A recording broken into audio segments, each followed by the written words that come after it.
The beauty of Hoi4 multiplayer is that through negotiations and good diplomacy, a nation can thrive without declaring a single war. That's why after a bloody civil war, the newly established German Empire decided that instead of aggressively conquering their neighbors, they would focus on defense. The Germans believed that through building up their own industry and by forging strong alliances, they could become the dominant power in Europe without spilling a drop of blood. And while the Germans were forced to declare war on the Dutch because they refused to return the Kaiser, for a while their little peaceful foreign policy was very successful. Germany was able to regain its Polish territories by forming an alliance with the newly proclaimed Kingdom of Poland-Romania, and after that, the Germans welcomed Sweden and Finland into their faction, completely locking down the Baltic. Now, seeing that they had achieved their geopolitical goals, the Germans happily sat back and watched their industry slowly grow. But while the Germans were basking in their prosperity, the French and the Russians were preparing for war. You see, the Russians didn't really like the fact that the Germans had full control of the Baltic, and the French had some ambitions in the Rhine and the Benelux. On top of this, Russia and France were the only communist countries in Europe, so naturally, they became allies. The Comintern nations weren't stupid. They could see that Germany's military was stagnating. A lack of war meant the Germans didn't really have to invest into any new and innovative technologies, so they kept producing the same weapons they'd been using since their civil war. Seeing this major weakness, the French and the Russians would begin heavily investing into their R&D. In just a few short months, the Comintern had managed to develop and produce new artillery, new tanks, new planes, new rifles.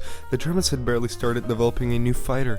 On top of this, the communists were testing out their new weapons in Spain, where they were also refining their military strategies.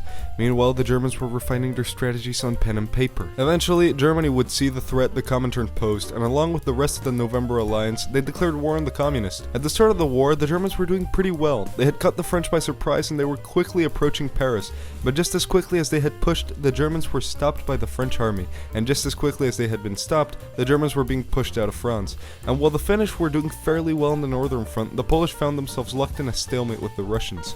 At first, German high command couldn't really understand why they were getting railed by the French, but it very quickly dawned on them that while they had been fucking around with their peaceful policies, the Comintern had been mass-producing modern equipment. So, to try and bring it back, the Germans quickly recalibrated their industry for the mass production of modern tanks and modern planes, but it was already too late. Well, in the last few months of the war, the Germans were heavily outproducing the Franco-Russian military industries, the French were pushing into the Netherlands, and the Russians were rolling over the Polish, so the Germans had no choice but to conditionally surrender. As part of the peace treaty, Germany was forced to give the French the Rhineland and Brabant. However, they were allowed to keep their military and they were not forced to pay any reparations.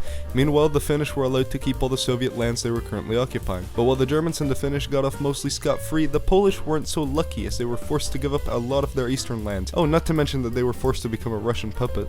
While Germany still had the strongest industry and the second strongest army in post-war Europe, the German population wasn't really happy that they lost the war, so the German military led a coup against the imperial government, keeping the Kaiser as a figurehead. Germany's new military junta only had one goal when they took power, and it was a goal they would achieve no matter what: the destruction of the French state. To bolster their industrial capabilities, the Germans annexed their protectorates of Bohemia and the Netherlands. After that, the Germans doubled their military production, and on top of that, the Germans decided that they didn't like the Franco-Russian alliance, so they started sending thousands of weapons to the Polish resistance and to the Rhinish resistance in order to destabilize both nations. The Germans would have to wait 5 long years before they were ready to invade France, but in that time, their destabilization efforts would prove fruitful as the Rhineland would start a guerrilla war against the French and the Polish would declare an independence war against the Soviets, bringing the Franco-Russian alliance to an end as both nations were unwilling to help each other out with their respective revolts. And so Germany declared war on France once again, and unlike their first war, this one didn't go so well for France. While the French put up a brave defense, their army simply wasn't enough to stop the German horde.